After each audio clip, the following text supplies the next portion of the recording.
So, it is 7 p.m. It is the appointed and advertised time for our December 17th, 2018 Aleppo Legislative Meeting. I call this meeting to order. Let's all rise, please, for the Pledge of Allegiance. I pledge allegiance to the flag of the United States of America and to the republic for which it stands, one nation, under God, indivisible, with liberty and justice for all.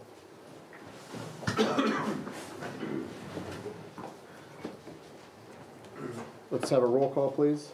President Dobler. Present. Vice President Jones. Present. Commissioner Williams. Commissioner Darrow. Present. Commissioner DeFlago. Present. Solicitor Stone. Here. Manager Patterson. Here. Okay. Good evening, everybody. Thank you all for coming. We have a full house. Before we get started with our conditional use hearing, let me announce to the folks who are present here that this meeting, like all Aleppo Township meetings, is being recorded and streamed live over the internet. So that means that folks that aren't necessarily in this room could be watching this at any time. We have no way of knowing whether or not they're going to be watching us or not, but suffice to say that any number of people could be watching. Furthermore, the second the meeting is finished, it automatically posts to YouTube, where it stays and it's accessible by anybody, anywhere in the world, forever. So be on your best behavior and watch what you say, because you can't take it back. So with that warning out of the way, I will turn the meeting over to Solicitor Stone for a conditional use hearing. Okay, this was also the date and time that was advertised for a conditional use hearing on the application of Alderman Holdings 200 Deer Run LLC for the property located at 200 Deer Run Road. The conditional use application seeks permission to operate a place of worship on the property. The property is located in the township's C2 zoning district, where the use is permitted as a conditional use under the definition of a place of worship / assembly. Couple of things. If anybody intends to testify, either on behalf of the application or in opposition, would you please stand up and be sworn in by the court reporter, including any attorneys who want to testify. Do you swear that the testimony about to give you the truth, whole truth, and nothing but the truth, so help you God? I do. Also, if there's anybody, there will be an opportunity for public comment at the end, but if there is anybody who wishes to be recognized as formally, I should say, as a party to this hearing and to any appeal that might come of it, although I don't expect that, would you identify yourself, please, for the record now? Okay. So, that having been said, what we're going to do tonight is we'll start the hearing by having me introduce a number of exhibits into the record on behalf of the commissioners, and we'll call them board exhibits, and I'll rattle those off quickly, and then I'll call on, I see Mr. Henry here, call on Mr. Henry or anybody else who wants to walk us through the project. And then if the commissioners have any questions or anybody else has any comments, we'll take those toward the end.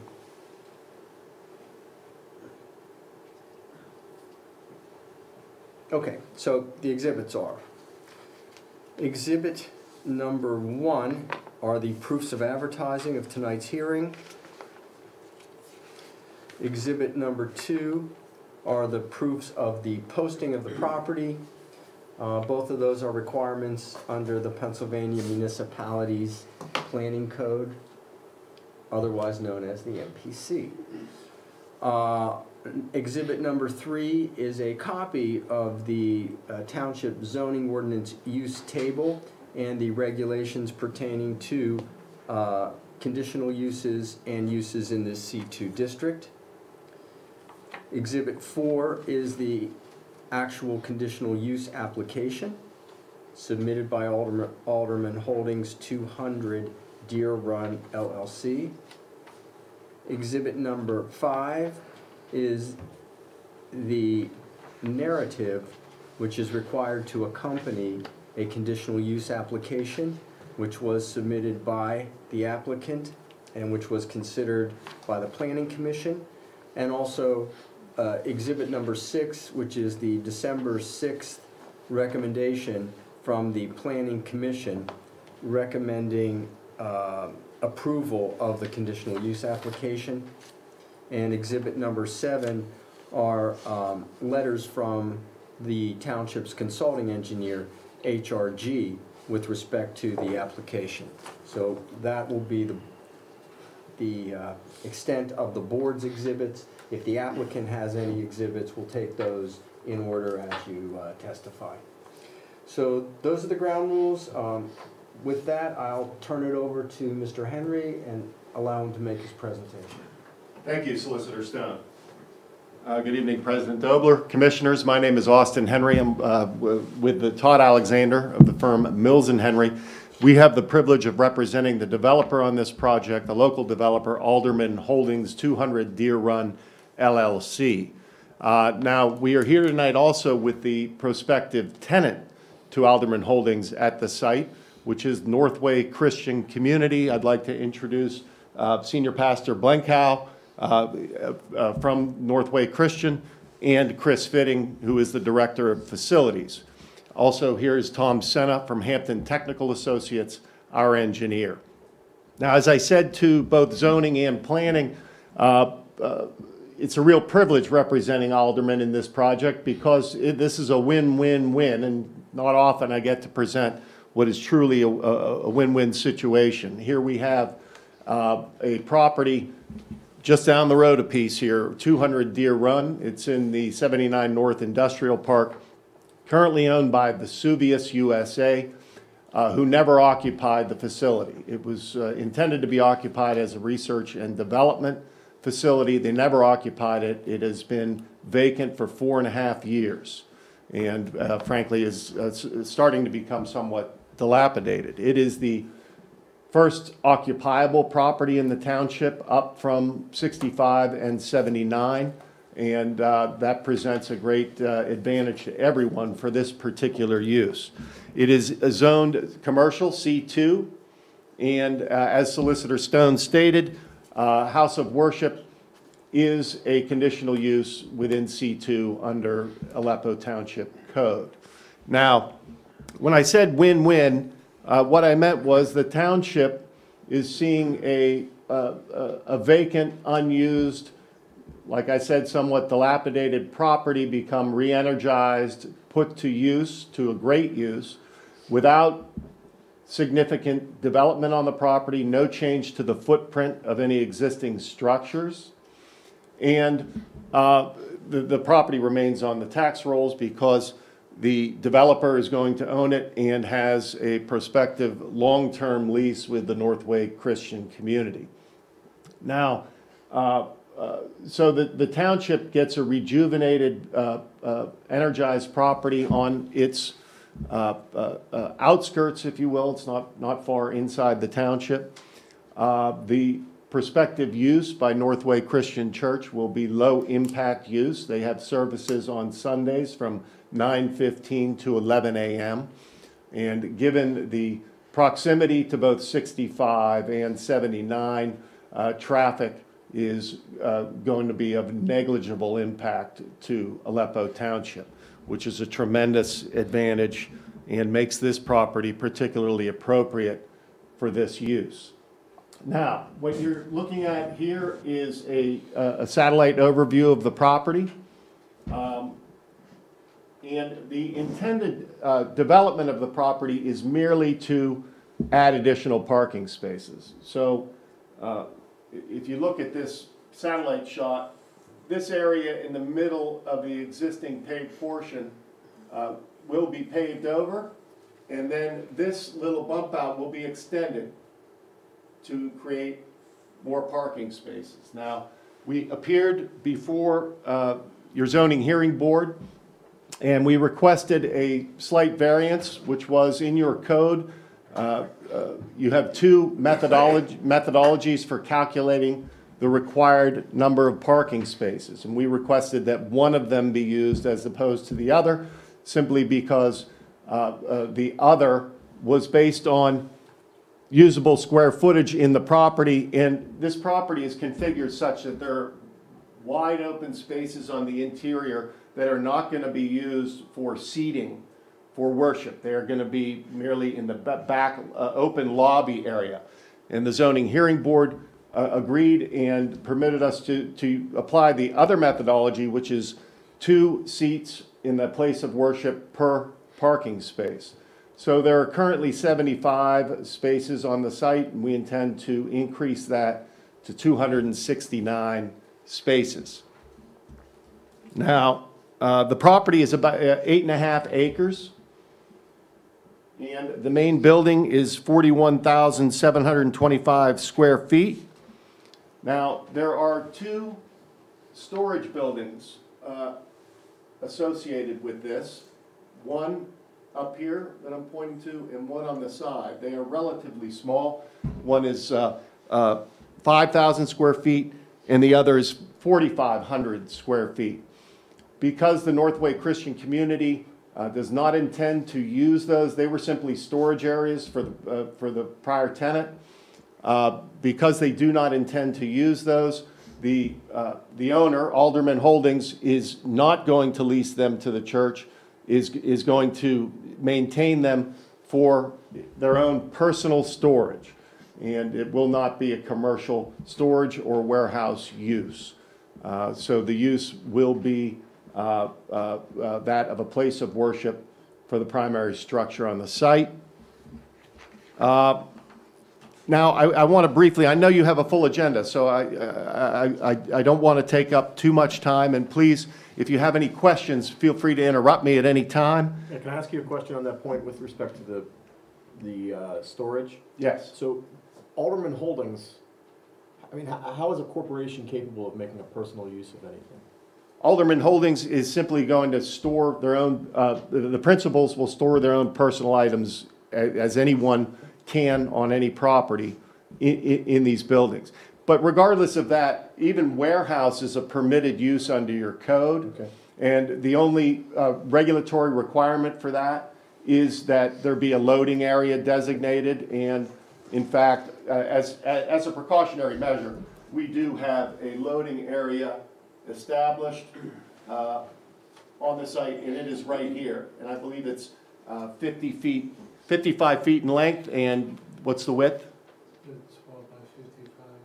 12 by 55. So that was one of the things pointed out in the engineering letter, and that is a loading space that was the regulatory requirement for the permitted use warehouse on the site. So we wanted to cover all the bases regardless, but there's no intent for commercial operation of either of those outbuildings, adjacent storage buildings. As I said, we procured a variance on the parking area, and the zoning hearing board approved 269 parking spaces for 485 seats, and as many as 26 employees, which is more than required. There won't be any more than 10 to 15 employees on the site at any given time. And that also includes a few spaces additional as a cushion. So we believe there's more than enough parking under the numbers that the zoning hearing board approved. Now, I'd like to briefly go over. I'm sorry, what are the 269 spaces and your belief that that's adequate? Is that based on the number of folks who are attending services at your existing space? Yes, the number of seats. The number of seats at the existing space, or the number? Oh, excuse me, no. The number of seats that are going to be put in the renovation, in the place of worship. And okay, so maybe it's not relevant, but just as a matter of curiosity, is this commensurate with what you're getting at the existing facility at Osborne?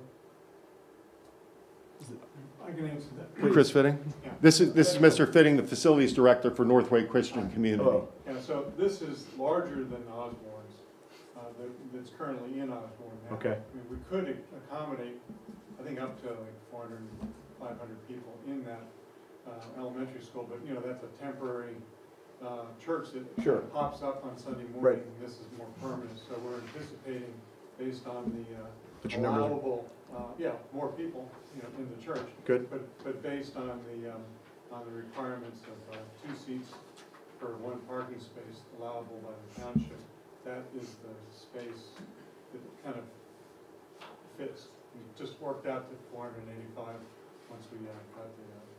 But how many people do you get on a Sunday in Well, Osborne? I think we're like 325 maybe. 325, something like okay. that. Yeah. Give or take, I'm sure, right? Yeah, give or take. Okay. Yeah. All right, thank you. All right, sure thing. Now, if the commissioners would prefer, I do have more manageable copies of these drawings, if you'd like to look at them as I go. Todd, would you distribute those, please? As he's doing that, I'd like to go over just briefly the criterion for your evaluation of a conditional use under the code. I'm sorry, let me ask one question as I'm being handed this document. Do you consider this a public document? Yes, Okay. Thank you. it's part of the application. Okay, thank you. I'm sorry. you don't- No, go ahead. So as I said before, a place of worship is a conditional use under section 400-9 of your code. And at section 400-23, the township establishes its criterion and its requirements for a conditional use approval. And I'd like to go through each element, and I'll try and do so succinctly and time effectively. There are 6 elements, and let me go through each of them. One is that the use will not endanger the public health, safety, morals, and general welfare if located where proposed. Again, this is in an industrial park. This is a use, near the border of the township, close to main arteries, and it is for use as a place of worship, low impact all week, but for use from 9:15 to 11 a.m. That will be the peak hours, which are off traffic hours generally for the township. And so I can't imagine that there exists any evidence that such a use would endanger the health, safety, morals, or general welfare. It is such an ideal location for this use and for the ingress, egress, and access there too. The second element is that the use will not deteriorate the environment or generate nuisance conditions such as traffic congestion, noise, dust, smoke, glare, and vibration. Again, this is in an industrial park that's often utilized for light manufacturing, assembly, and so forth. None of that will be going on in the site. It's just a personal interaction and worship, so certainly there will not be any negative environmental impact. The traffic impact issue I've already addressed. This is such an ideal location. That's part of why it's attractive to both the developer and the prospective tenant. And the footprint of the existing buildings will remain unchanged. The building is, although oddly laid out, its design is it's not perfect, but it's good for this use because it has a cavernous interior space that was used for lab and R&D and testing and so forth that will be pretty well adapted to a singular place of worship. So certainly there's little to no potential for generating any nuisance conditions, noise, dust, smoke, glare, and vibration as your code requires the commissioners to evaluate.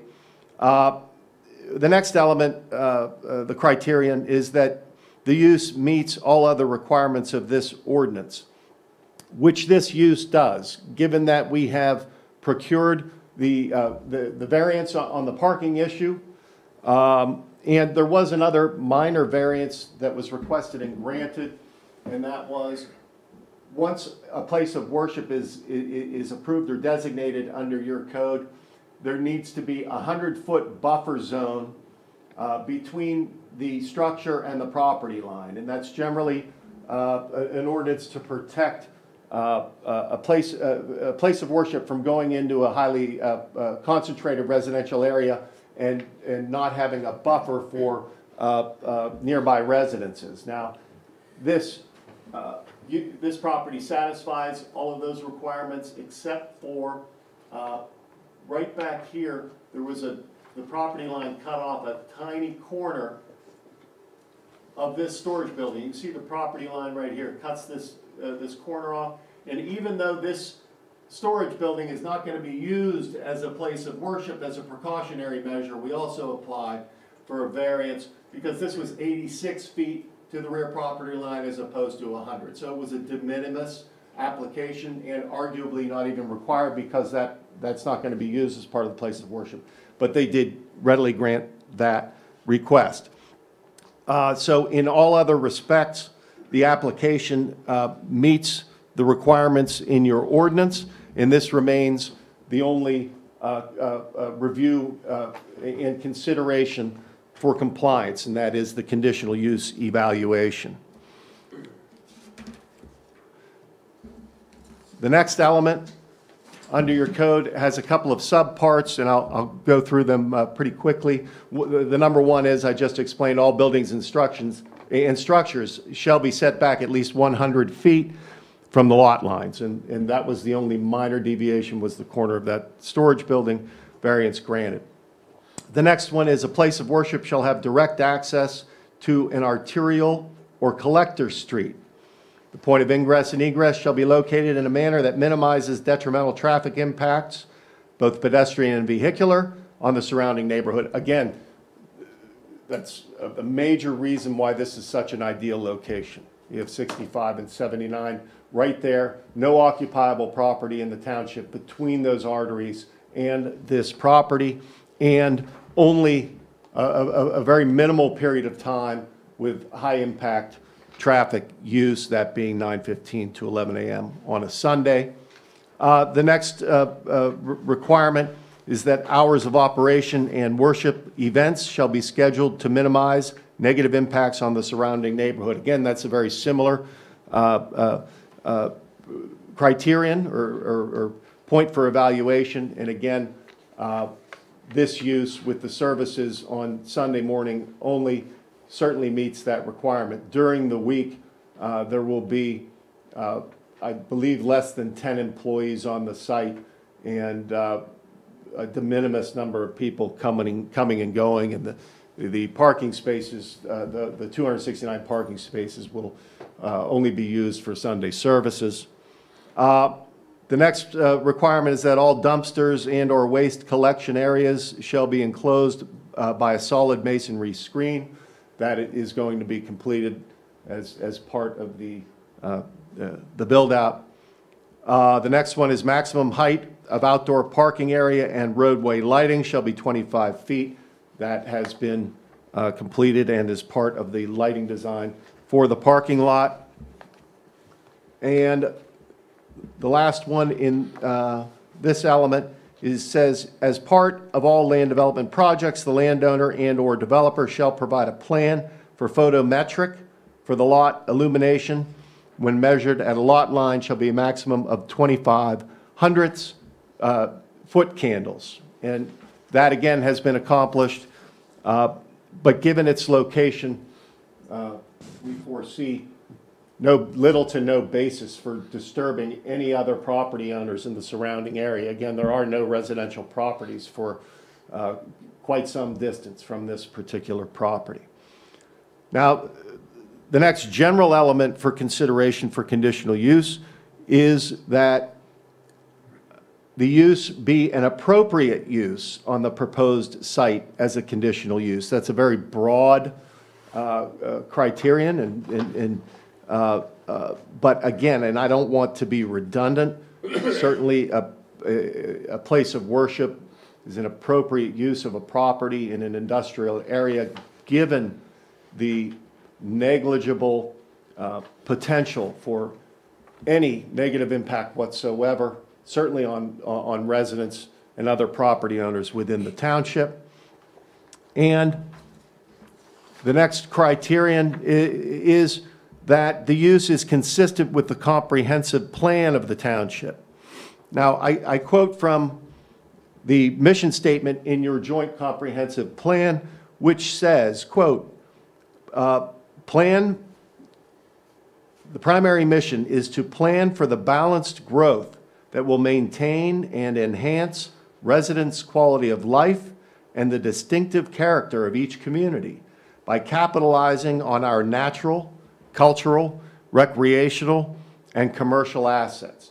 And I really can think of no better use that satisfies those elements than use as a place of worship. When you talk about capitalizing on the natural, cultural, recreational assets of the community. Certainly, there will be members of your community that utilize this facility at Northway. Northway, I believe, has 7 locations throughout the Pittsburgh area. It has a tremendous reputation, both the structure and employees of the church itself, its clergy, and its members. And I'm sure that there are many members, I know that there are many members within your township. And so the use is, in our opinion, consistently or almost ideally suited to satisfying the mission of your comprehensive plan. Now, the applicant, Alderman Holdings, and its prospective tenant, Northway Christian Community, plan to transform this somewhat dilapidated, unused, vacant commercial property into a bright, attractive public space for congregation and worship that will promote the very mission of the comprehensive plan by enhancing the residents' quality of life and increasing the value of the property, all while maintaining the fundamental character of the township. Now, the last, and this is another broad requirement in the code for conditional use evaluation, is that the use be in general conformity and a compatible use in the neighborhood. Well, the immediate neighborhood is the 79 North Industrial Park.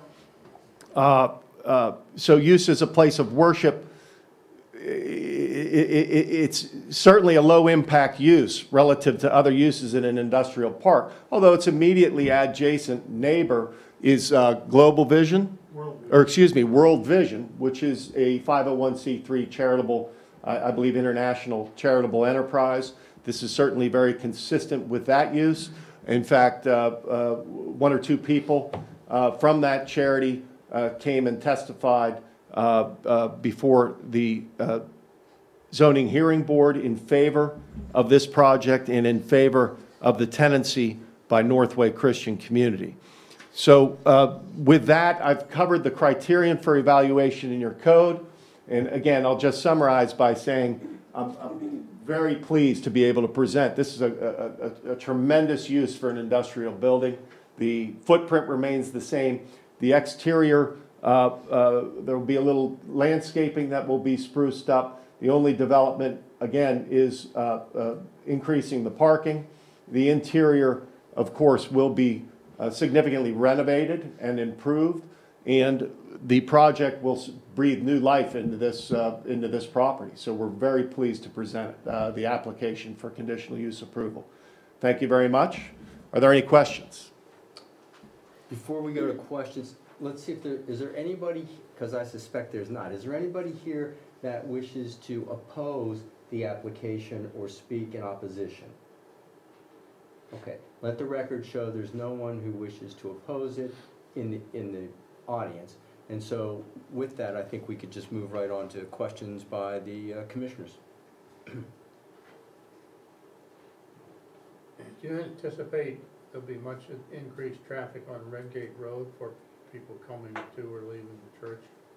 We do not anticipate that. We believe the bulk will be coming from the main arteries. although you do have some membership at your Osborne location, of Sewickley members and so forth. Chris, could you address that question? Well, I can't actually say if they're gonna use Redgate, because I mean, it's a windy road, but I would assume that the majority of the people would come either up 65, and because it's faster and smoother to do that, and then come up to your run from the bottom of the hill. So, you know, our campus is called the Sewickley Valley campus because we are primarily drawing from the valley in the neighborhoods around. So where we currently are in Osborne, and is where we have our services on Sunday, but we have shared space with St. Andrew's Presbyterian Church in the village where we rent a ministry center from them, which we renovated. And so we do have our kind of our offices and some things going on in St. Andrew's. But you know, there's a lot of little feeder roads that would bring people to the campus that probably live in the community. So, but I can't answer specifically. Thank you. Yeah. Where is the main facility? Where was your original Oh, church? the original, yeah. Well, our original church is in Wexford. It's up, if you're familiar, on Perry Highway. Across from the sheets? Across from the sheets, there, by the, across from the waterfall. Yeah, good. Turn left at the waterfall. But the, so we've been, we formed as a independent, non-denominational church 35 years ago, I guess. Yeah. And it's based more on a Presbyterian form of government, highly transparent, you know, and it's grown substantially over that time. And about 10 years ago, we started going to do multi-site. So we actually have 6 campuses. So Sewickley Valley, we've been in Sewickley for 8 years. You know, Wexford for probably 30 years at that location. And Dormont, we are right in the center of Dormont with a fairly large campus there. In Oakland, we have a large campus in Oakland and one in East Liberty. And so that's how we're growing really is being one church in multiple locations as opposed to trying to be the big church that everybody goes to. So, and that's worked out really well. It's had a lot of life that shares back and forth between the campuses. But that's kind of the way the church has been growing organically. And so this is really, this is an awesome building. Who would think, you know, this industrial building was designed to be a church? But it really is. You go in there, it's this big open space, great sanctuary lobby space, and then all this ancillary 2-story, you know, buildings for family ministry and whatnot. But it's focused primarily to be, you know, a church, and that's what our renovations are going to bring it back. Thanks. So I guess my concern is about the parking, and I guess my primary concern is if you run out of spaces in which you're building and you spill out onto Deer Run Road, it's going to be a mess and dangerous.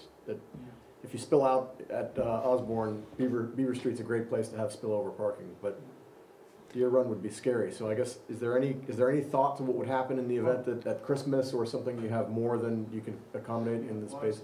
That's a good question. Well, that would never happen, okay? Because what we do as a church is we have safety teams and parking teams that control how, you know, circulation is on the site. And if by chance there was like some big event that maybe we knew about that might impact more than 269 spaces, that's a lot of parking. 269 It is a lot of parking. And then maybe you know, we would do off-site parking down somewhere in bus, you know, shuttle them in. But using our own safety teams and our parking teams, that helps manage the flow of traffic, but also keeps what we call well-intentioned wavered parking, which we wouldn't want to have anyways. The 269 spaces we project is 35 and perhaps up to 40% more than is needed for their currently expected attendance. Maybe I'm being optimistic for you at how many people you're gonna get. Keep praying that way. You got it. We'll take it. Yeah, just as long as there's no expectation that there's ever gonna be spillover parking onto Deer Run Road. Yeah. We couldn't let that happen for a variety of reasons. Okay. Yeah. Protection of the township, protection of the members, we can't foresee that happening, given the 269, as Chris said, is a huge number of spaces. Now, let me, just, if by chance we grew, that we needed more space, we would just do it like another service. It would kind of shrink the people in the other services. So instead of having, two services where it's kind of packed, we just go to 3 services. So, that may not be all the time. It might just be for blooming. For Christmas, we would just kind of, instead of trying to get the whole community in the building all at once, we might just have a couple different services that would minimize the impact on parking. Did you review the need for a stop sign here on the exit? Is there a need, Ben? Did you look into that? We did not look at that simply because of the proximity to the main arteries. And it was believed that given that there are no other occupiable properties within the township between the arteries and this entryway, no traffic signalization was deemed warranted, especially given the times and the limited times of the high impact, the high traffic, which is. Yeah, I was wondering if multiple cars are exiting at the same time, if they're all kind of tailgating behind each other, if other cars are coming up. Those cars, when the service is letting out, the Well, cars that actually have the right of way would have to stop because people would be tailgating out of the parking lot. Well, actually, I can answer that, because the way that we design, and we hope that people use the church during the services, is a lot like the stormwater management, where a lot of water comes in and it trickles out. So people come in, have a services, but they don't all want to leave. They want to have a little bit of community. So even on our campus in Wexford, which is substantially large, and we're talking 1,500 people in a sanctuary and 700 cars in the parking lot. You don't get this big streaming traffic of people leaving because people are having coffee, they're talking, they're catching up on things, and that's kind of the way that the church is designed, not just to have a worship time, but also to have a community time. And so that really has solved what could be a problem if that was a in and out type of a service. So we have not experienced that at all in any of our campuses, and we want people to hang, and be part of the church. So. I see it with bigger churches, much bigger than this, like the one up in Ohio Township and the one up in Cranberry, just the really big churches where it's just a continual flow of traffic out so that the main road is, but this is much smaller and just. Again, this is a satellite location and not like the central location that Chris is speaking of. So we. Okay.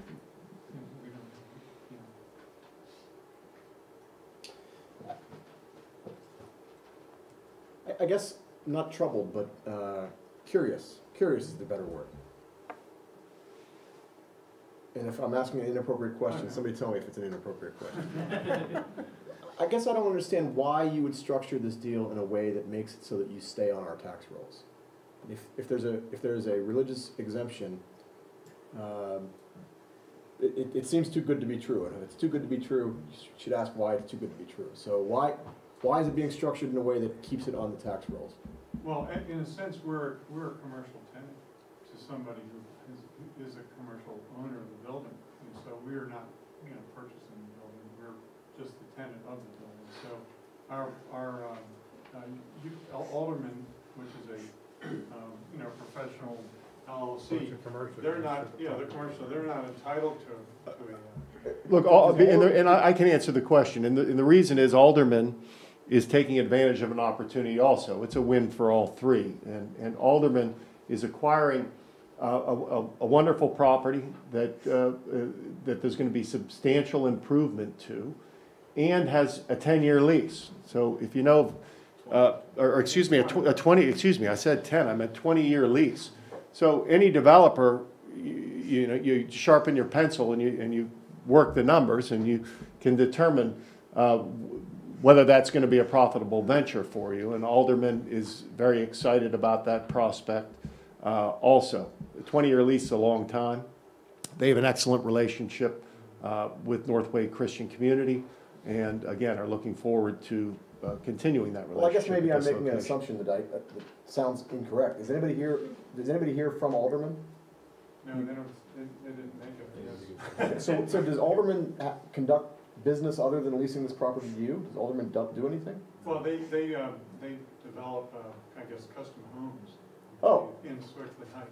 I see, okay. Yeah. But this particular LLC does not engage in those. Oh, the principles of. The principals do. Yeah, It's a single purpose entity to to buy this space and lease it to you? yes, that's correct.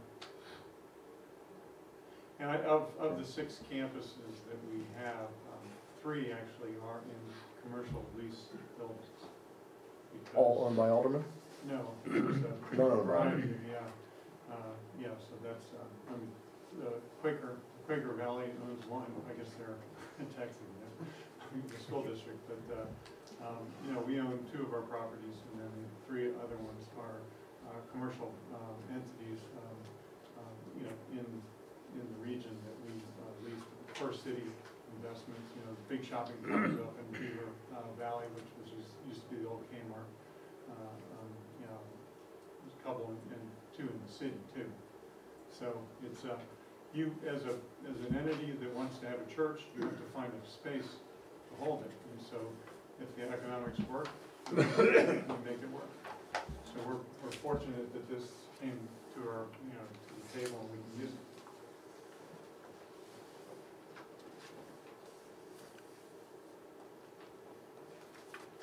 Any other questions? I have 3. Obviously, one of the things that concerned the planning commission was as you add additional parking and you pave, that can create problems with stormwater and stormwater runoff. And we did go into that at the planning commission meeting in some detail. But as a condition of the approval on the conditional use, I assume you would be willing to enter into our standard stormwater management agreement. We most certainly will, and we've discussed that. And as we sit here today, I believe our engineer and the township's engineer are in agreement that our current stormwater plan is in conformance with your ordinance. And so that will all be incorporated into the agreement, and we will proceed. Okay. Second, I assume as a condition, you would be willing to enter into our standard developers agreement, which I prepare and which is, you know, again, it's our standard developers agreement. I assume you, as a condition, you would agree to that. Certainly.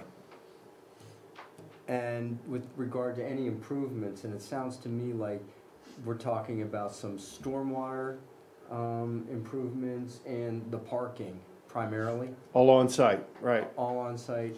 I assume you would agree to, if there was a condition that we put on most of our developments, that you commence construction within a year and you complete construction within 2 years. No doubt. Certainly that's acceptable. Who are the principals in Alderman? Roy Thompson. Thank you. Ryan Thompson. And his son, Ryan. Thank you. Do you have any plans, I mean, if it's a 20-year lease, do you have any additional development plans on a 10-year time frame or anything like that? Oh, you know, on the site itself? At Yes. this site? No. I No. don't care about Wexford. No. Got enough to worry about. Yeah, I know, exactly. No. We can't foresee that at this point. I mean, the campus is, if the building is usable with the 269 spaces and the 485 seats. If that works, I mean, it's perfect. If for some reason, you know, there was some other area and we could add additional parking maybe, and we were able to increase the seats because the campus was growing, that would be awesome too. But if that's not the case, that's one of the beauties of doing multi-site campuses, 30 minutes apart, is that, you know, the campus is what it is, and it grows and flourishes, and, you know, maybe there's another one that pops up where there's, you know, demographically advantageous for the church to grow. So. You're not presently in possession of a 10-year master plan or anything like that for this I site? know, yeah, we're in a one-year master plan. We want to get in it. Fair enough. Any other questions, commissioners? No. Thank you very much for your time. Much appreciated. Last, is there any other than the testimony that you presented, and the exhibits that we've introduced as board exhibits, is there anything further that anybody wishes to introduce as part of the record? None other than the contents of the application. Okay, well, that's in it. Thank you. The narrative is attached. Thank you. Thank you. Thank you. Thank you. Great. So before we close the record, we do have to take public comment. Is there anybody in the audience that wishes to give public comment? Okay. That said, we probably need a quick executive session. And I can lay out for you what your options are with respect to a vote. Well, you know what I want. I mean, I don't want to vote tonight. Okay, well, again, let's go to executive and let's at least lay out, let me lay out what the Could we do options that are. at the end of the meeting, since we're not going to vote? Sure. I mean, Could we do the executive session briefly after this meeting? Well, the only advantage is if we do it now, then we can let the applicant know what our plans Real are. quick, can we do it real quickly? And then they can leave. All right. I mean, you're going to take us less than 5 minutes, Harlan? 5, less than 5. 5 minutes. So I'm going to, for the folks who are staying in this room, I'm going to mute this video, so you won't be listened to on the video, but it'll stay on for anybody that's listening at home. We'll come back when we finish. Matt, can we leave?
Solicitor Stone, if I may, can I make a correction and add to the record the drawings that were submitted to the commissioners as part of the record? Sure, and we have not closed the record yet anyway, so yes. Thank you. There was C-131, C-142. Okay, so,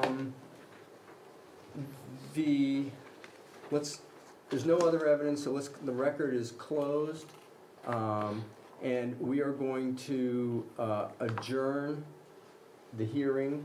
And I've informed the board that they have 90 days within which to make their decision from the date of the application, which would also coincide with our January meeting. And I believe the board will take it up on their agenda for a vote at the January meeting. January legislative meeting. January legislative meeting. Which if we had a calendar on the wall, we'd be able to tell you exactly what date it is. I bet when that is. Look on the calendar. It's faster going. I bet it's gonna be. The 14th, does that sound right? January 14th? The second, third, no, it's the 21st. 21st. Sorry. January 21st, 2019. In light of that, I'm gonna, since that's cutting it kind of close on the 90 days, I'm gonna ask Mr. Henry if he would be kind enough to give us an extension until then, on the 90-day deadline under the MPC.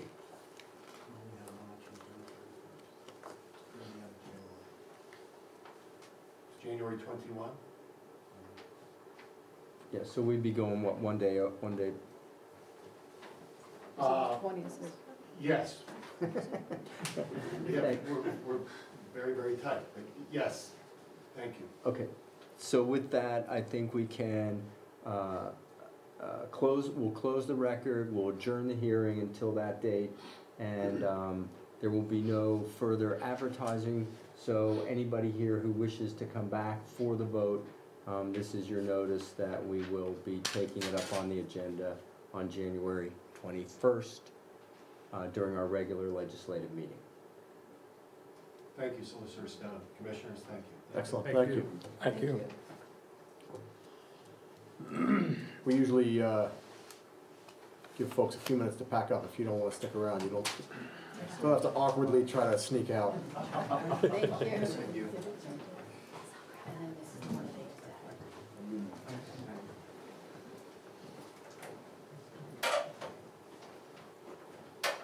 That cleared the room. I'm not gonna make any cookies. Better eat this cookie. We're gonna eat those cookies, don't worry. Okay, so with that matter completed, let's turn back to our agenda for our regular meeting, and I will entertain a motion to approve the December 10th, 2018 workshop meeting minutes. I move to approve the December 10th, 2018 workshop meeting minutes. Second. There's a motion and a second. All those in favor say aye. Aye. Any opposed say no. That motion carries. Thank you. Turn to our reports. Police. Chief. That's all right. Do you need us to take you out of order? I'm sorry? Do you want us to take you out of No, order? no, no, that's fine, I'll respond to it, I do apologize.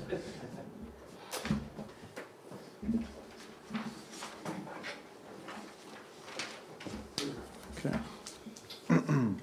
So for the month of November, a relatively quiet month, and I will be quick. The only thing I wish to point out is the traffic citations were more increased during the month of November. We received 2 grants from the state for click it or ticket and aggressive driving details. And the officers in general, they traveled throughout the multiple jurisdictions we patrolled, picked random times and places, and conducted traffic details. So that's why there's an increase in traffic citations. Otherwise, pretty quiet month. I refer back to the police blotter. I think there's a great informational tool for people to go onto the website and take a look and see what's going on throughout the neighborhood. Medical calls, animal calls, things like that. Nothing of major importance. The board have any questions of myself? Nope. Nope. All right. Thank you, Everyone Chief. have a good Christmas if I don't see you. The same. Thank you. All right, fire. No report. Emergency management. Public Works.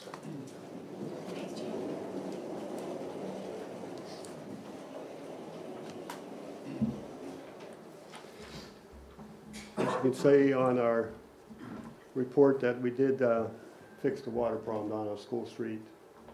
For now, in the spring, we're gonna have to saw cut the asphalt area. We had to dig out to correct the problem for right now, but in the spring, we'll take care of that. Took the spreader out of the pickup for now. And material was gotten to do the bulletin boards in the meeting room, which you can see. We had to get more salt for the salt drilling. Filled it back up again. Call out on salting roads. Closed out spreaders and serviced them. Met with HRG on Swickley Heights Drive and did a walkthrough again on it. And had a roundtable meeting with COG members in our garage. And, well, you can't see it, but the new township sign was hung in the meeting room. That's it. Did anything come from the COG meeting? No, we just discussed everything, and they wanted to see what equipment we had and everything we had in our garage. Was there a discussion of sharing? Oh, yeah, we talked about Okay. different things, and they're gonna try to have it, the next one down in Edgeworth. And any significant result from the inspection of Swickley Heights Drive? What catch basins we're gonna take care of, which, did you get a copy of the new latest one? Yeah. Okay. So Okay. that's where we stand on that. Thanks. Any other? All right, thank you. Thank you, Tom. All right, so next is communications. I have 2 emails to read to the board. The first is from Vincent Ferry. Hello, Matt. I was born and have lived in Aleppo Township for 72 years and have seen many changes. I am probably among the minority. A lot of things don't bother me. It's always people that move in from other areas that complain.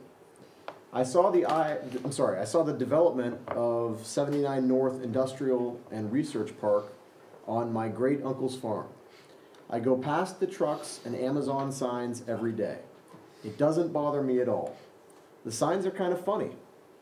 It's better to see those than a lot of empty buildings and spaces. The space has been used by Masonic Village employees for smoking. I feel there are a lot more serious problems to worry about. How to budget for the increase in the sewage bill. Going out my back door and seeing deer tracks in the snow on my patio. We are being overrun by deer.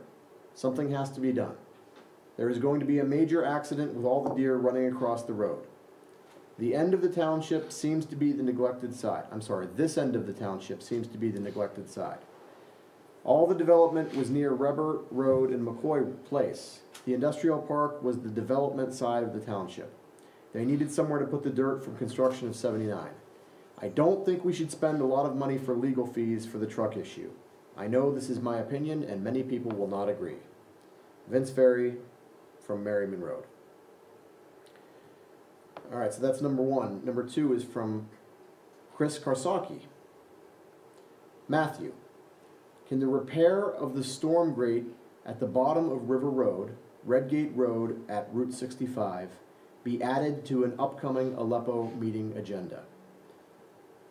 If you haven't been down there recently, the light at River/Beaver/Ohio River Boulevard area is so dangerously narrow, and we had our car severely damaged when trying to come up as cars were waiting at the light.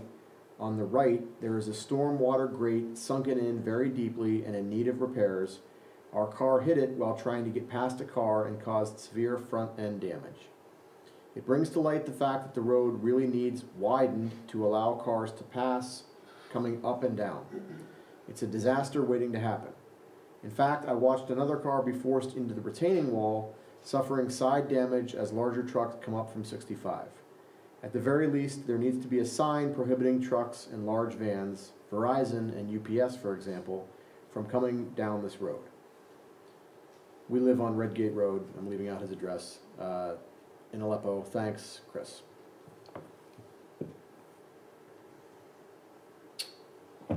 So that is communications report. Planning and zoning, we already had our conditional use application. Do we need to say anything else on planning and zoning? I don't have anything else. Tax collector. Good evening, everybody. Hello. You should have in your packet the month of November and the year-to-date numbers. So for the month of November, we ended up collecting $32,214.62 in total taxes.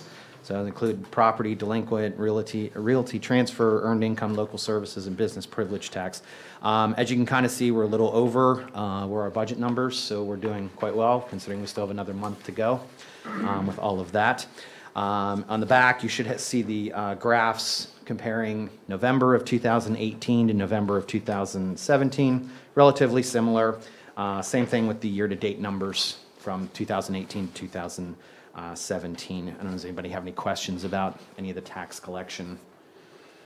Yeah, Clay, have you determined why, as an example, earned income tax, August 18, September 21, then 10/10? Wait, say that again?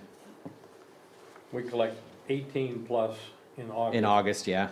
21, then Yep. 10/10. Do you have any idea why that, I mean, I assume it's I think it's just, relatively equal paychecks. yeah. It could be just the timing of when it comes in, too, I'm assuming. Gwen? Yeah, I mean, I think if you still allow the self-report, you do it quarterly.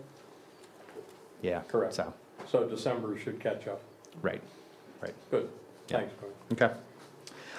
As far as the treasurer, the assets that the township holds, you have the PNC and all the Pliget accounts. So for the PNC, our checking account, we have $335,676.77 in that.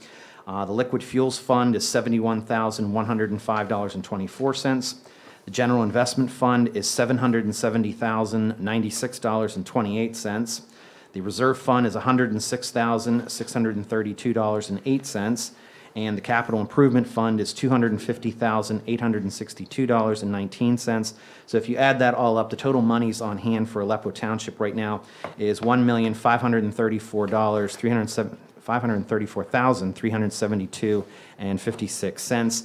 If you subtract out the pledged funds, the targeted funds that we need there, we have a net operating funds of $1,105,773.05 with that. You also have the sewer bond account, which is currently sitting at $495,752.95, which is towards debts, and then you have the sewer capital account, which is more about repairs, $30,879.51 in the account.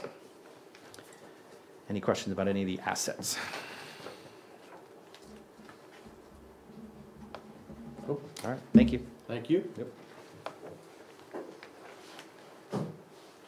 All right, so there's a motion on our agenda with respect to exoneration of real estate taxpayers.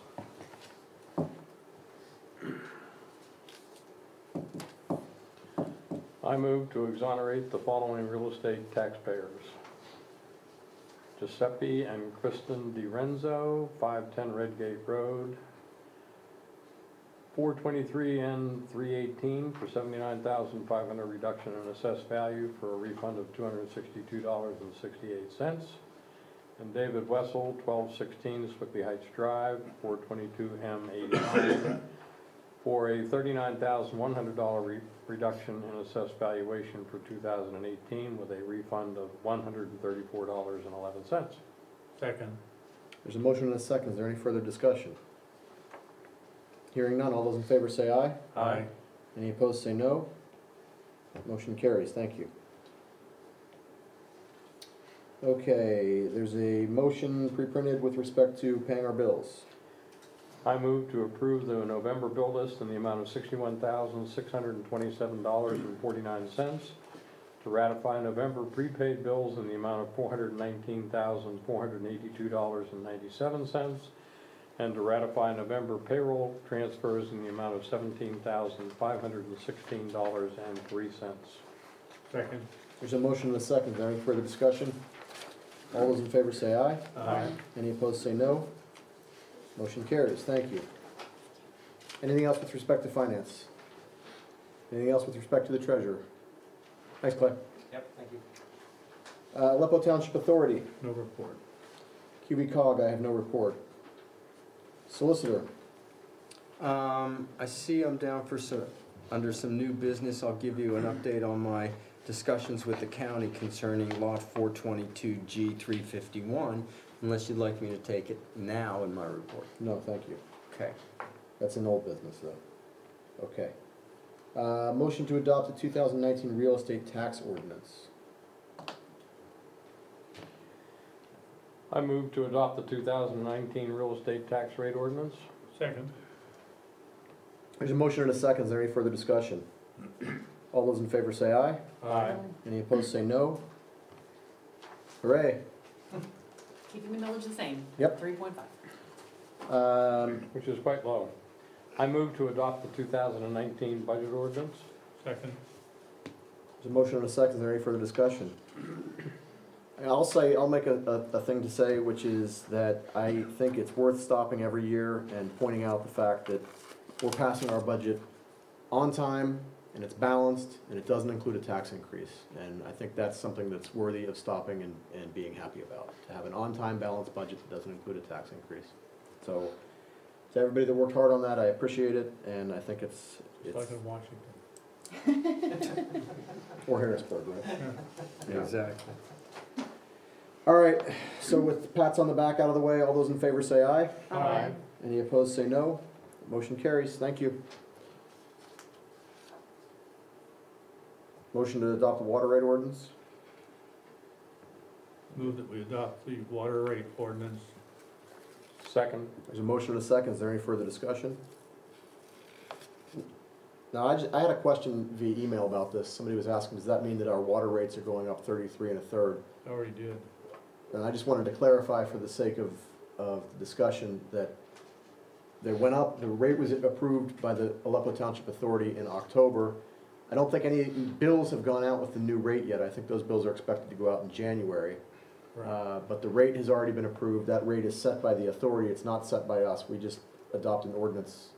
We pass an ordinance adopting that rate. And my understanding is that there was a letter that was sent out. Is that your understanding as well? I think it went out in the October bill announcing that the following bill would reflect the rate increase. Okay. All right, so with that clarification out of the way, any further discussion with respect to the water rate ordinance? All right, all those in favor say aye. Aye. Any opposed say no. That motion carries. Thank you.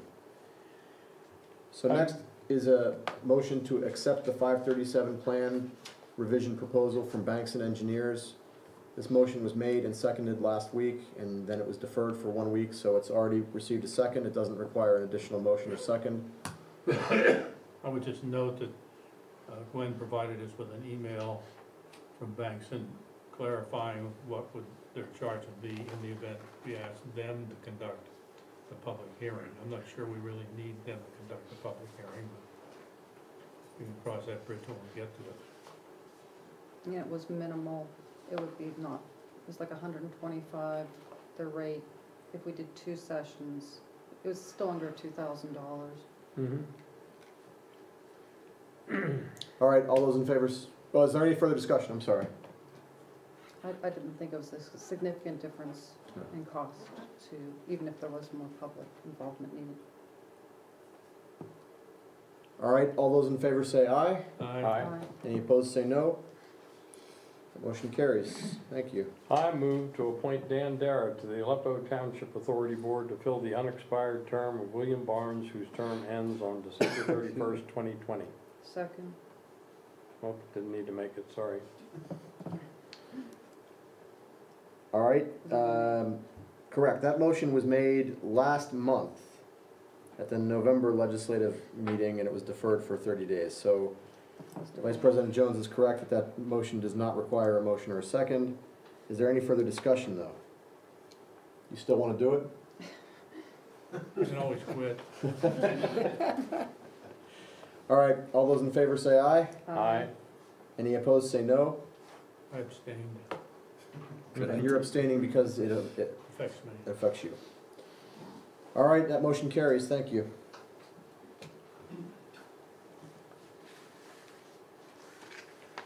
Okay, Solicitor Stone, Lot 422-G-351. Part of what I think has become known as the bingo lots. And this one did not go up for sheriff's sale. We own it along with the county and with the school district. We've been approached by at least 2 prospective purchasers who would like to, or have expressed an interest in purchasing this lot from the 3 taxing bodies. So I've spent some time with the school district solicitor, and I finally got somebody in the county real estate department, not a solicitor yet, but someone in the real estate department, and they confirmed for me that they will take responsibility for holding the public sale. They will order an appraisal, which is one of the requirements that we have under our code for a public sale. So they'll order an appraisal. They will advertise the sale, and they will take whatever instructions we in the school district give them with respect to the bidding and the details of the sale. After the sale is complete, then if there is any money realized from the sale over and above what's owed in taxes, we will split it according to them 3 ways. That actually sounds like a pretty fair arrangement, given that the school district is probably out more than we are. I mean, we know they are, just because of their millage rate. So that's the situation. I talked to this, what the county wanted from us and the school district were specific instructions on how to conduct the sale. And I talked to the school district solicitor. He said his thought was we should come up with a list of instructions, and then they need a resolution from us, the county does, from both governing bodies. And we will, in our resolution, include the specific instructions and how we want them to conduct the sale. And the idea is we would do that. We would be prepared to present our respective resolutions to our respective boards at their January meeting. So I anticipate coming to you in January with a resolution that could be used to have the county put this property up for public sale. And the school board's on the same time frame as we are? Okay. Yes. And again, their feeling from what the solicitor tells me is the same as ours, which is if there's an opportunity to sell the property, and we know that there are interested purchasers who are prepared to bid, it would be foolish not to take advantage of that situation. So here's my thought. You know what I'm going to say before I say this. That you don't want to vote tonight. I don't want to vote the night that you hand me the resolution. Okay. So if we think that we're going to want to vote at the January legislative meeting, it would be nice if we could have that for the workshop meeting, which you won't be at. Right. Right? So yes. If you can either send it ahead of time or send it with Chris, that would be. I'm sure I can do that. Okay. Thank you for that update. All right. I have unprinted old business that I want to talk about.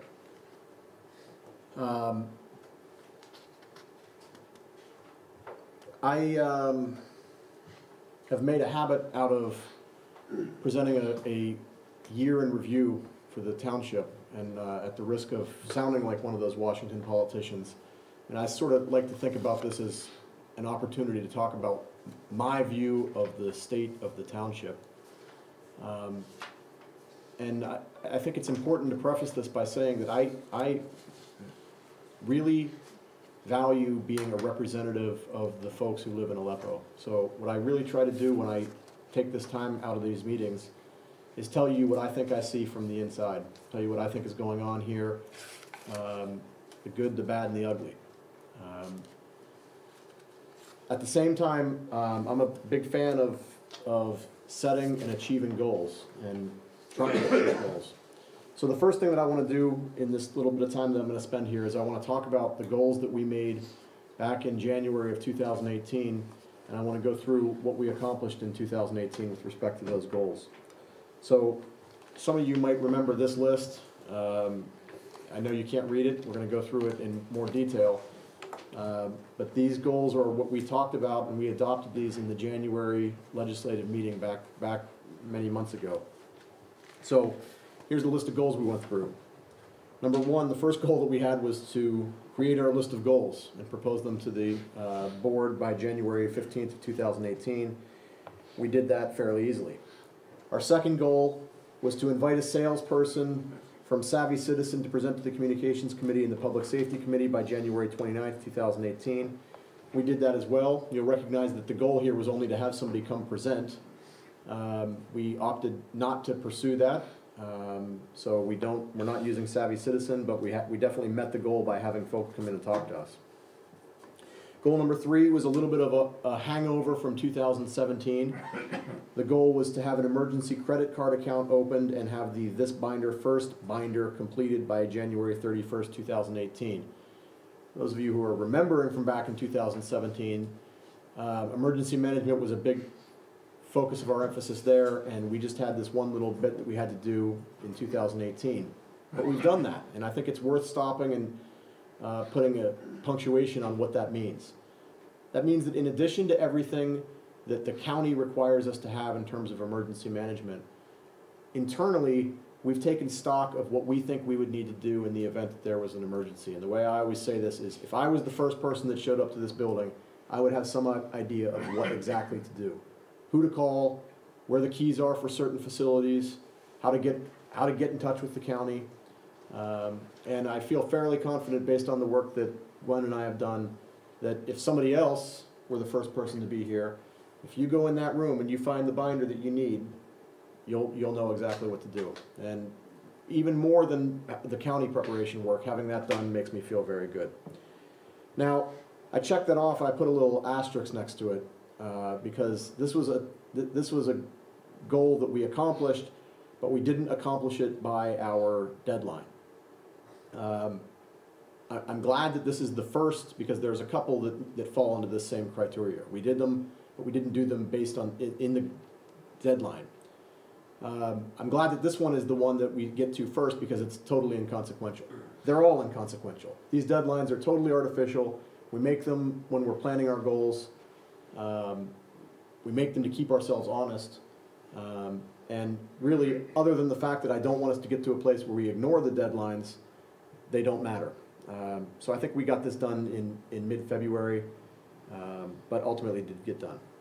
Number 4, the goal was to make our new website live by March 31st, 2018. We did it on time. Number 5 was to hold our second annual Earth Day event by April 22nd, 2018.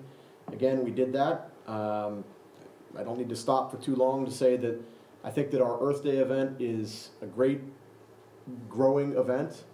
I think it's the closest thing that we have as a township to a community day at this point. I'm grateful for everybody that participates, and I hope it continues to gain speed.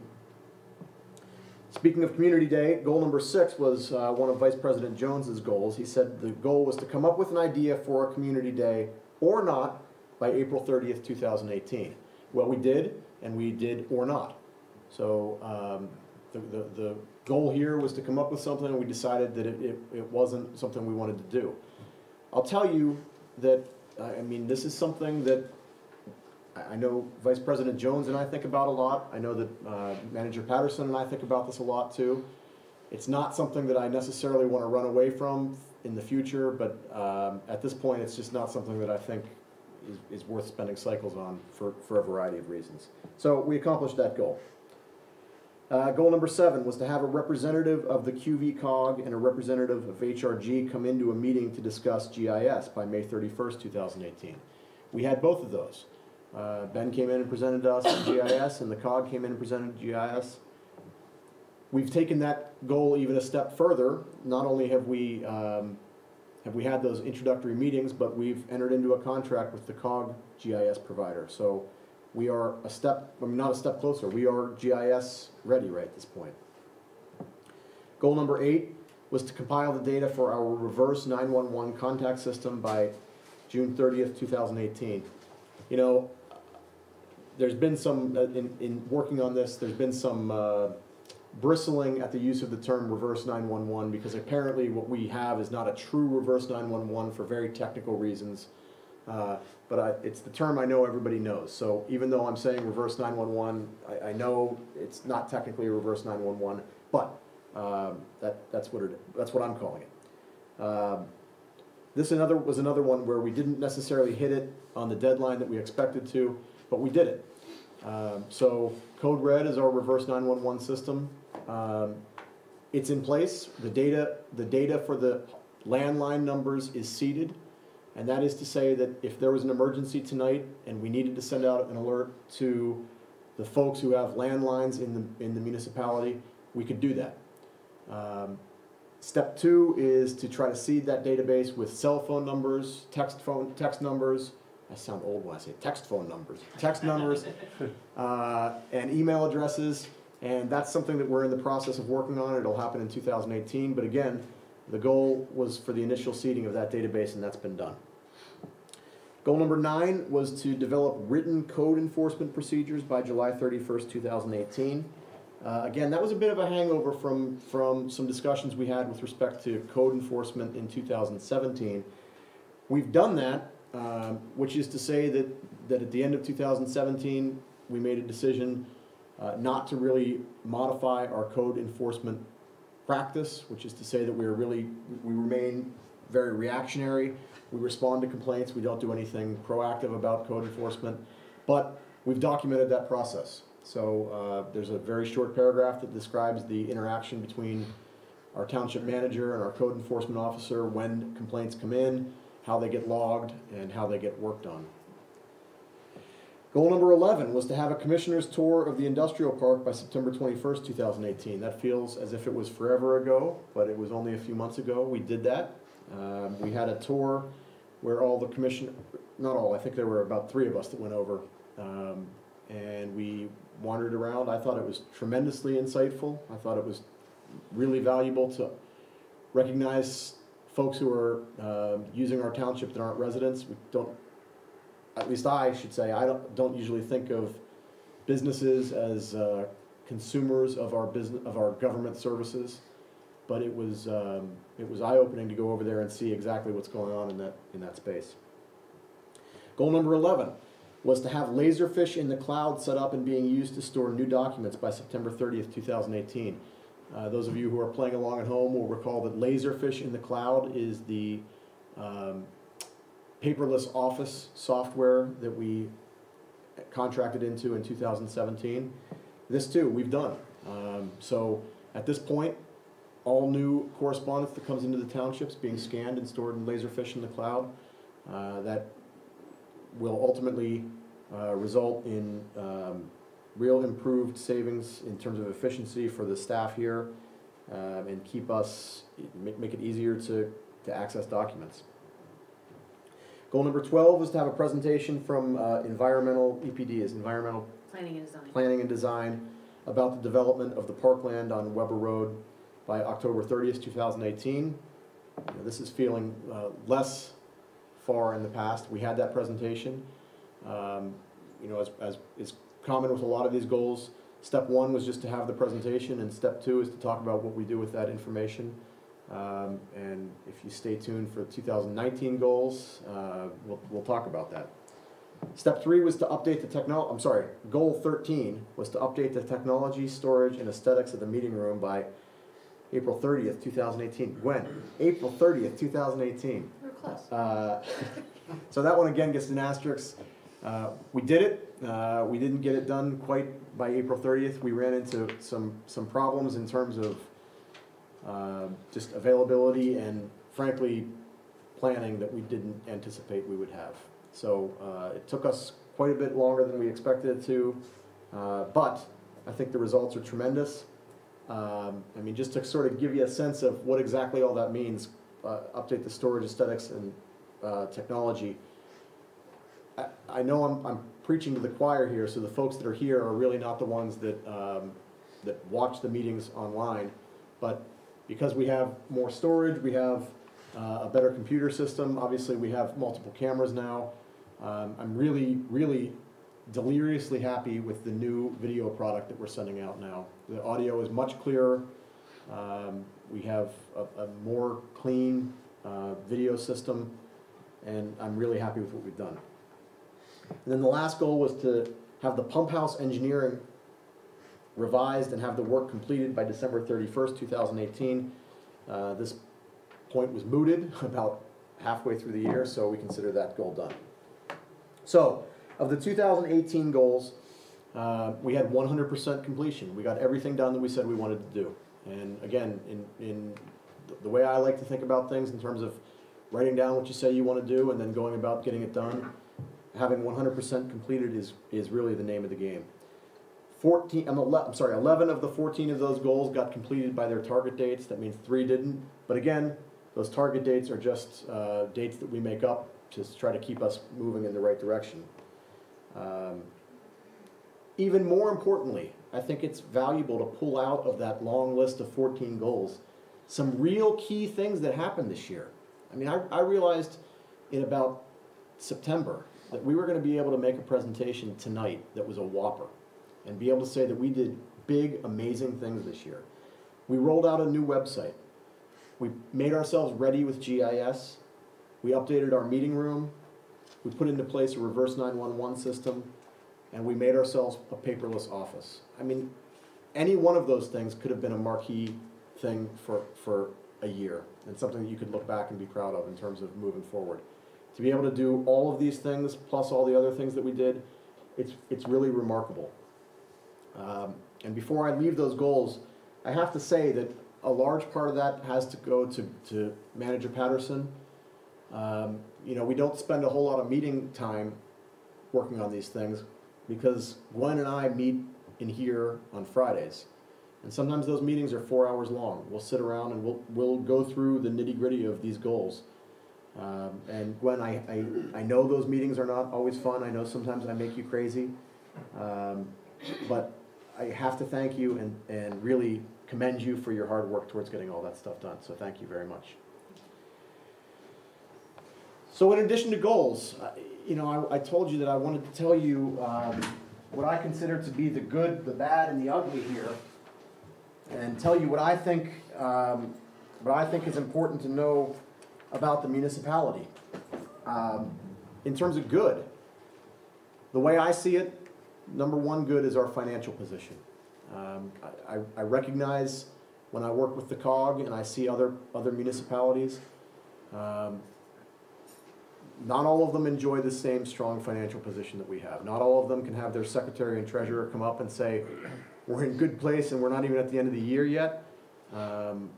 We've got a lot of money, not a lot, we have a relatively strong amount of money in the bank, and things just are looking better. So number one, in terms of knowing what I think about the township, is our financial position. Number two that I think is good about the township is the people that we have in place. You know, I just was singing the praises of Manager Patterson. I think those same praises go for everybody else that's in the room, and that's Kim, that's Tom and Tim, that's Harlan, that's Ben. Everybody who works here are people that I trust, and I wouldn't say that if I didn't mean it.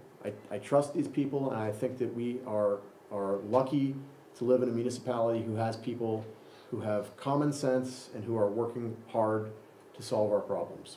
So number two that's very good as far as where our township is are the people that are working here. Obviously, I have my own view on these things, so my third thing that I think is good is our technology and our communications. I know of nobody else, no other municipality that has the same ability to communicate and talk to residents the way we do. And I'm just so proud of the relationship that we have with our residents and the way that we can get in touch with folks and hear what people have to say. And I think that is a strong, strong point of Aleppo and being a resident of Aleppo. I don't know how to quite say not good other than not good, right? I don't want to say bad, it's bad, but you know, nothing's perfect. And it makes me crazy when people try to present things as perfect that aren't perfect. So, I mean, I promised you I was going to tell you how I see things, and I don't see everything as perfect. So, number one, not good thing, the way I see it, is the Masonic litigation. It remains, at the very least, it's ongoing litigation, so I don't want to comment on it, but it remains something hanging over our heads. And it's something that, because it's ongoing litigation, we don't talk about it, we can't talk about it, we can't go telling you the litigation strategy, but I get afraid that residents, because they don't hear about it, forget that it's there, and forget that this hangs over our head. It takes a tremendous amount of time from our professional staff that's working here. It's something that remains a liability. So I don't need to go any more into it, because I can't go any more into it, other than to just make sure that everybody remains aware that that litigation is out there. Number two, in terms of not good, I would say, are our water and sewer rates. You know, including the email I got last week about the 33 1/3% increase in our water rate, I know that folks remain concerned about the rising cost of water and sewage. And I don't have anything to say except I don't think that the rise is done. I think it's going to continue to go up. We have one sewage treater and one water provider, and we are tied to them for our rates. There's not much we can do about it. You know, the thing that I have to say that sort of tempers the not goodness of the water and sewer rate increases remains. We are not in Alcosan, and as far as I understand, you do not want to be in Alcosan, and if you think it's bad with the sewage situation that we have now, being in Alcosan is much worse, and equally difficult with predictability. And the other thing that I would remind everybody is that the 4 commissioners that sit up here pay the exact same water and sewage rate that you do. And I don't mean to say, I don't say that in a nasty way, but we have every interest in protecting the water and sewer rates that you do, because we're paying the same bills that you are. And then number 3, in terms of not good, is I personally, and again, I'm not speaking on behalf of the other board members here, I'm speaking for myself, I've started to become more and more aware of a disagreement with respect to the vision for the future growth. And I say this sort of all wrapped into one. I write it down as vision for future growth / neighborhood aesthetics / code enforcement.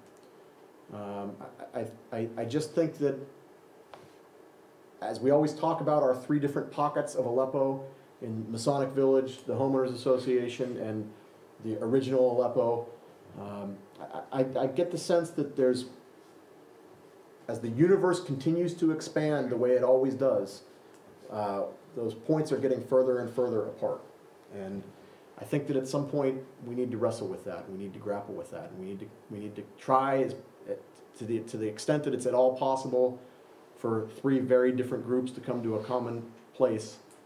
I think we need to come to some idea of what our vision for Aleppo's growth is, because that growth is coming. I mean, I just can't believe that any more firmly, that given the sewer that we put in place, and given the lack of expandability from other Quaker Valley School District communities, growth is coming to Aleppo, and we need to have a plan for how we're gonna approach that.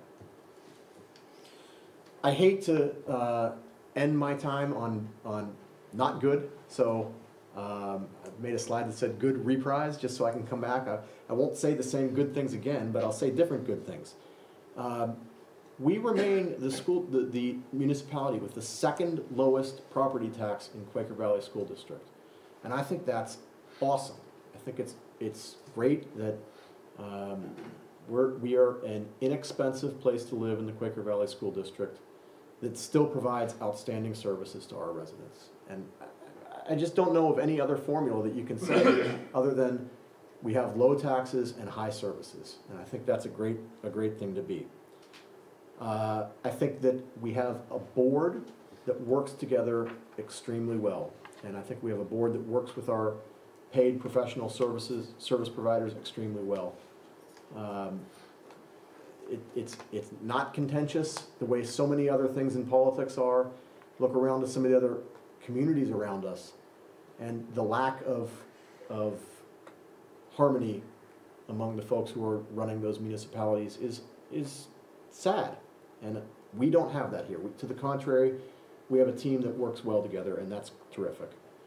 And last, and I truly mean this, we value resident input in a way that I hope everybody understands. And I hope that everybody that's watching this and that's here in the audience tonight recognizes exactly how much we appreciate you telling us how you want this to go. And again, I just don't see that from other municipalities. I just don't see, I see the opposite. I see municipalities saying, the less the residents know, the better. Those words have come out of municipal leaders' mouths to me this year.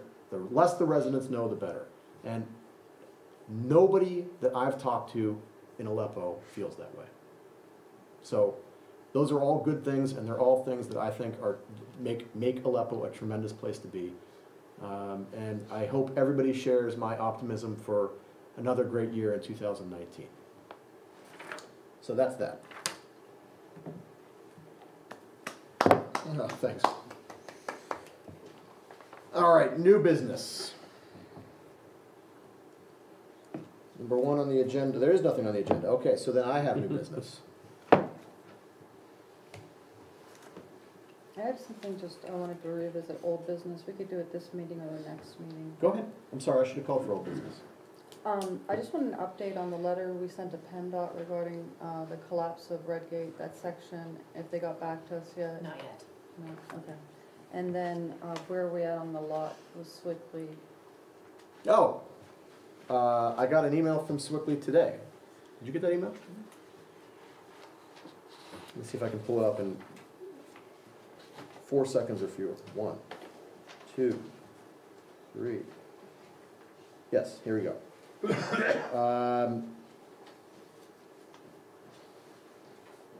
This is from Jeff Neff, who's the president of the Swickley Borough Council.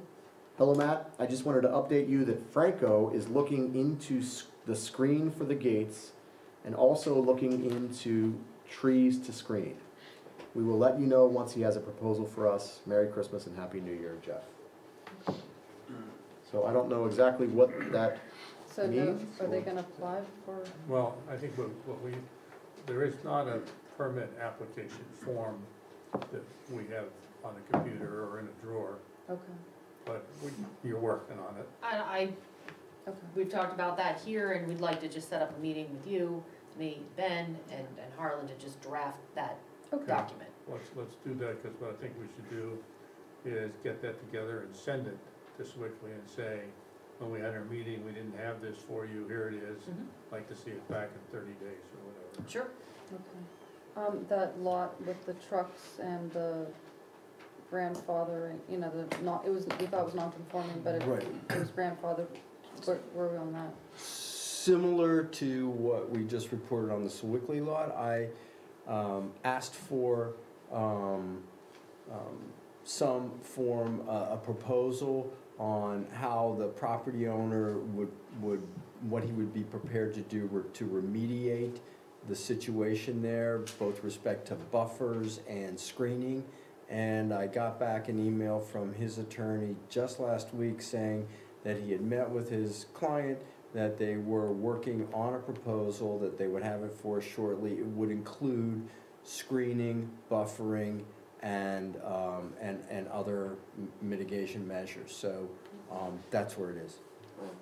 And then last thing is, I want to know, Gwen, on the GIS, are you still training on that? Do we actually have Still training. maps? Okay. Well, I'm still training on that. And Okay. we have quarterly training, and the next one is scheduled, I can't remember when, but yes. Do you think still you'll have a training. map of Aleppo this year? or- I do, and for 2019, yes, I do definitely think that we will have a couple layers into the Do system. you know which features you're focusing on, like? I will- Boy, what a great segue.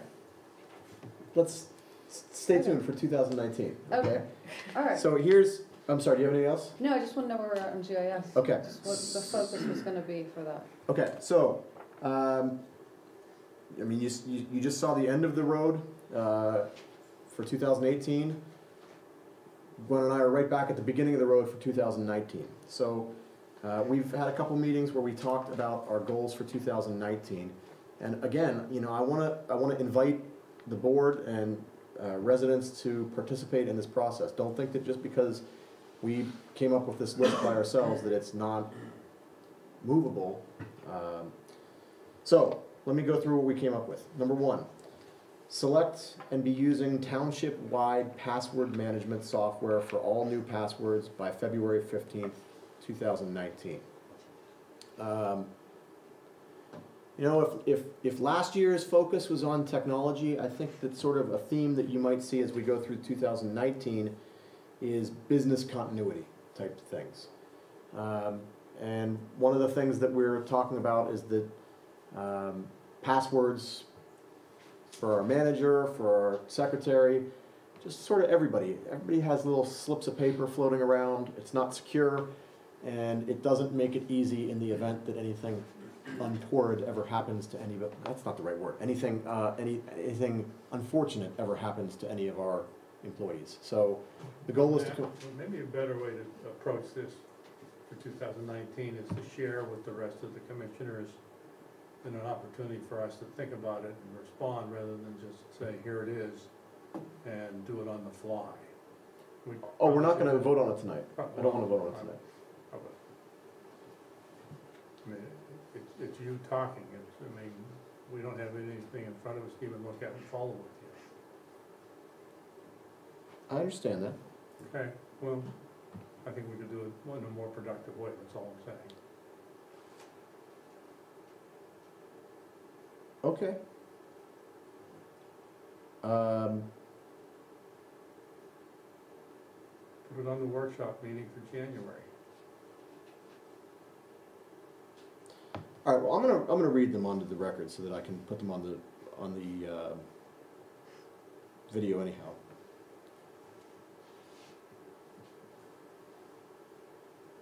So, the password manager by February 15th, 2019 should not take long. And this is part of the problem, Commissioner Dara, is that one of these goals we want to get moving very quickly. We need to have it. We are goaling to have a joint meeting of the Board of Commissioners, Planning Commission, and Township Manager to create and document our township philosophy on growth by February 28th, 2019. And we want to move on that early because it's part and parcel of the ASO plan. So I'm just Just real quick, could we include the authority too? Sure. Of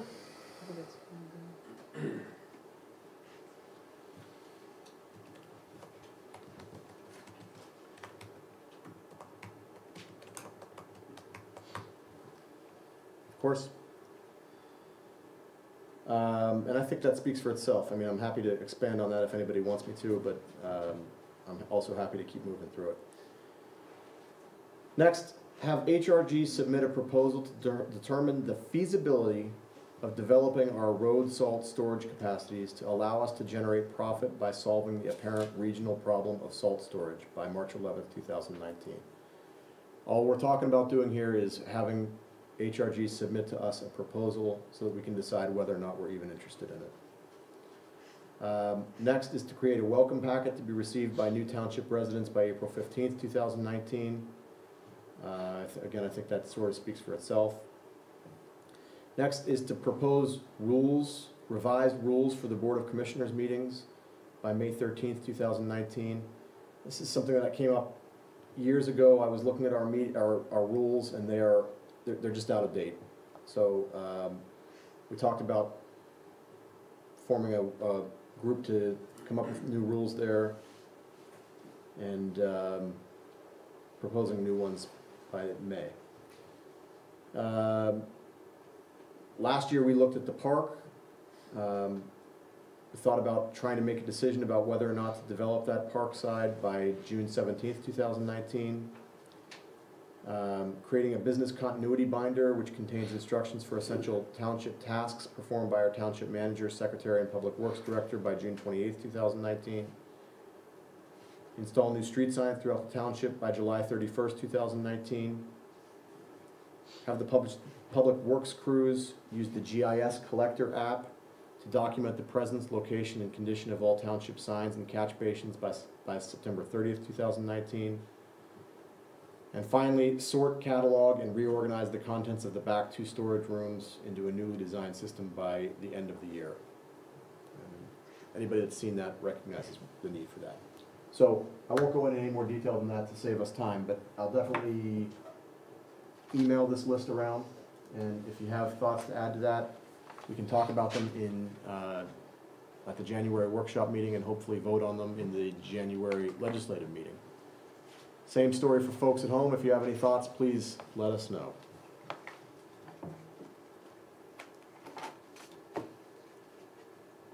Is there any other new business? Citizen participation?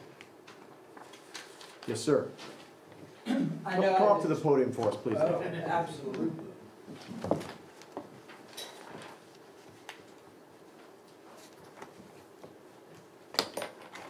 I've expressed. Give us your name and address, please. Can't stay anonymous. Okay. Art Capuzzi, Weber Road. I have expressed this to most of you individually, but I want to do it as a group. I want to thank you for the work you've done, the work you do. You've done very well moving our township forward.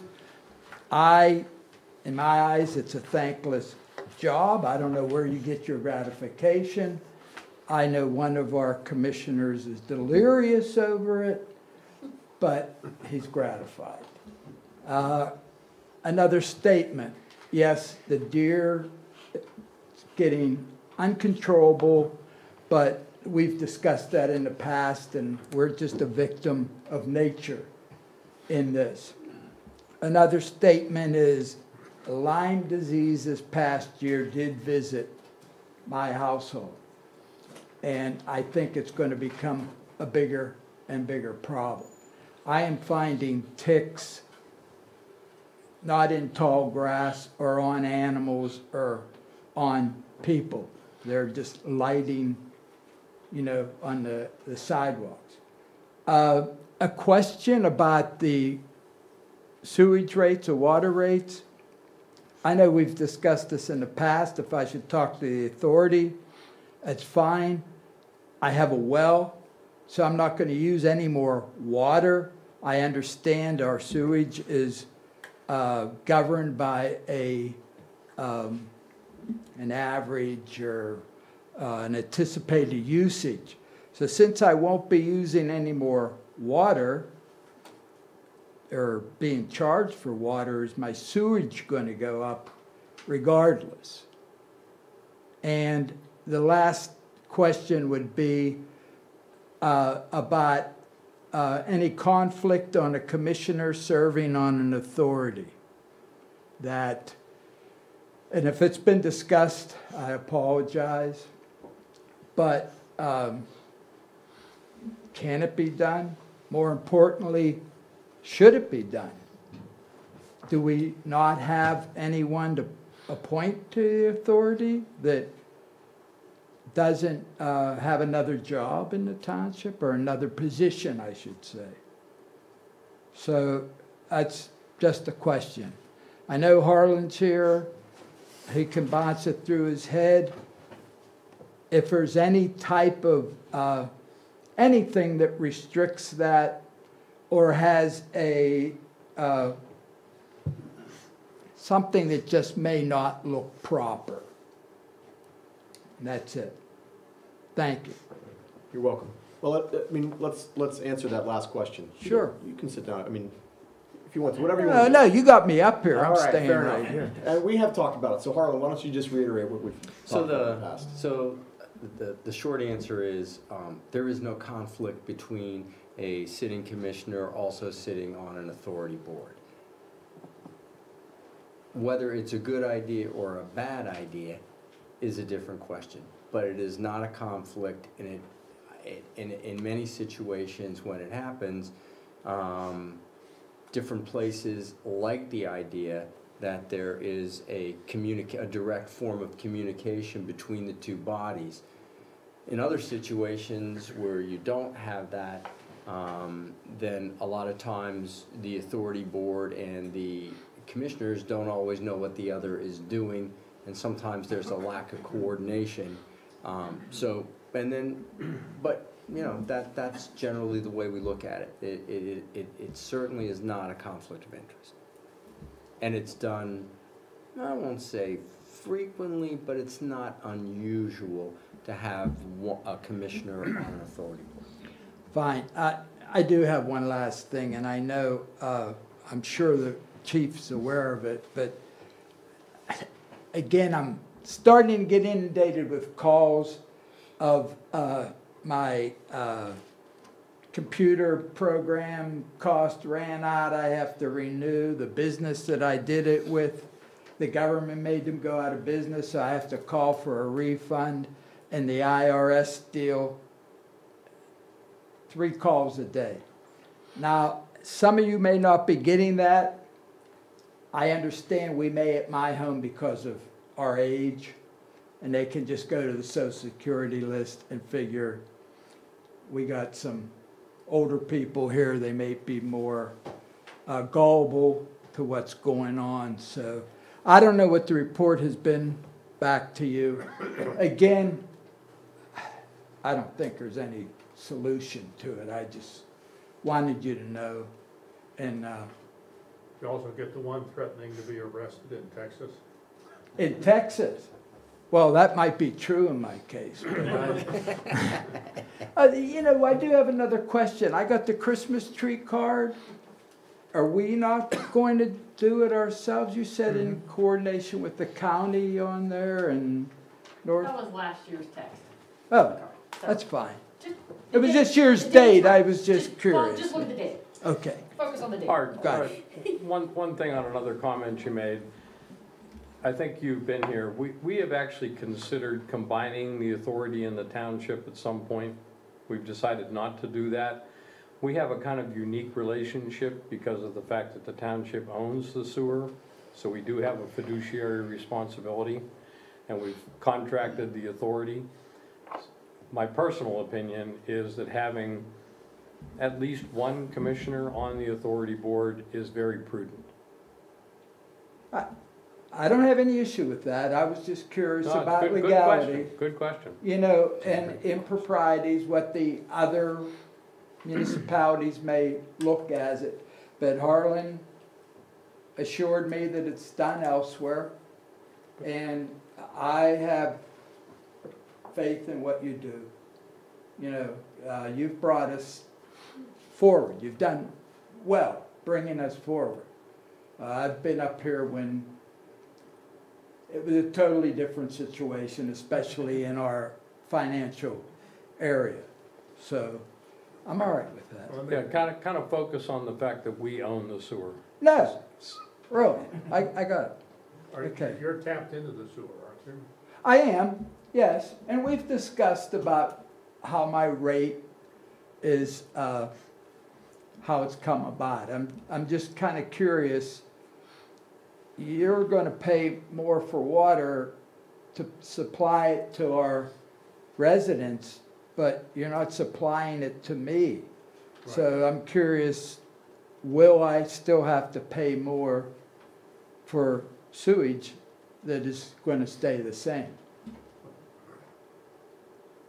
There are various components to your sewer rate. Some of them are volume dependent, some of them are not. And even those that are volume dependent, you're paying on a unitized basis. So if the rate for that unitized basis goes up because we have an increased cost that we have to deal with coming from the Swickley Borough on the treatment side, your sewage is going to be treated like everybody else's. Right. Well, that I understand. That is fine with me, but I was under the impression it was the supply side, not the treatment side. For water. We changed, when we did the last rate agreement with Swickley, the one that's currently in effect, we changed from using flow volumes into the Swickley system and instead are using water usage Per dwelling unit. for determining how much we should be paying to Swickley. Who supplies our water? They? Westview. Westview, okay. So the rate was on the treatment side, you're saying then? No, No, there was a water rate increase. The sewer treatment also went up last Yeah, year. I mean, both of them went up. But- I realize that, but this sounds like a new one. but our This is two the water separate one. calculations, and Westview Water increased our cost of water by 33.33%. I can't recall exactly what our water increase was. It wasn't that. No, that You mean Ours- sewer? Ours was 33%, Westview's was, no, Westview was 33%, ours was higher. It was closer to 50%. But the cost of water is only part of your water bill. I understand that. And I know The water, the sewer calculation is separate and independent. In other words, just because your water rates are going, just because our water rates are going up, shouldn't impact your sewer rate. There's a charge for financing the Osborne interconnect. yes. And that's allocated between us and Glen Osborne.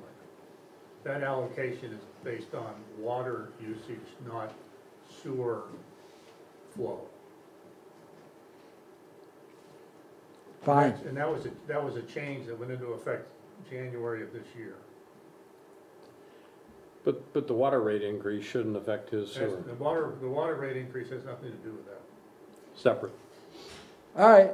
I know water is, it's precious and we're using a lot of it. And it's, we really have to, as a whole community and area and state and on, we have to get more conscientious about using it wisely. But I apologize for taking up so much time, and but again, I appreciate you giving it to me. Art, I'd be glad to talk to you about that. if Yeah, you- I know, and we have in the past, and there isn't anyone on the commissioners that have turned away an ear to me, and I appreciate it. Any other public participation? All right, before we adjourn, Gwen, did you need a motion to approve a contract?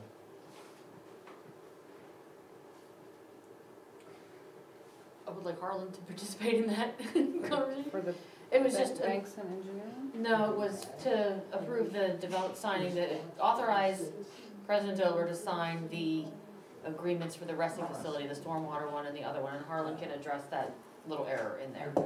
Harlan, we're talking about the, That's what I get for drinking a bottle of wine. we're talking about the wrestling facility agreements and the Yeah. motion to have Matt authorized to sign them, but then Dan caught one word mistake. Yeah, that, and my hat's off to Commissioner Dara, because we've been using that agreement for a long time, and he's the first person who caught the error. So, She wanted me to sign without having you read it, and I said, I'm not gonna do that. I just said here's, yeah. so I mean, there's a number of ways that we can handle it. We can redo that page, and we can recirculate for signature with Mr. Ritchie. I'm sure he would be accommodating.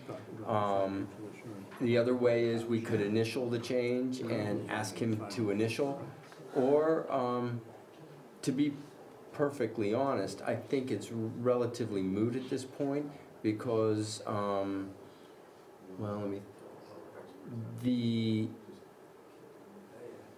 the only bonding that would ever be required would obviously only be by the developer. So it otherwise, it just doesn't make any sense. Let's do the initial.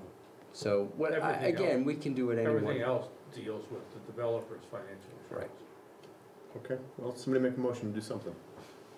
I move to initial. You move to authorize me to sign the agreement and initial the change. Yes. Second. The motion and a second, is there any further discussion? All those in favor say aye. Aye. Aye. Any opposed say no. All right, folks, we're gonna stick around. I hope you all will join us. It's been a long meeting. It's been a long year. Thank you very much. I hope you'll stick around for some coffee and some cookies, and we'll talk to you soon. Thank you. We're adjourned.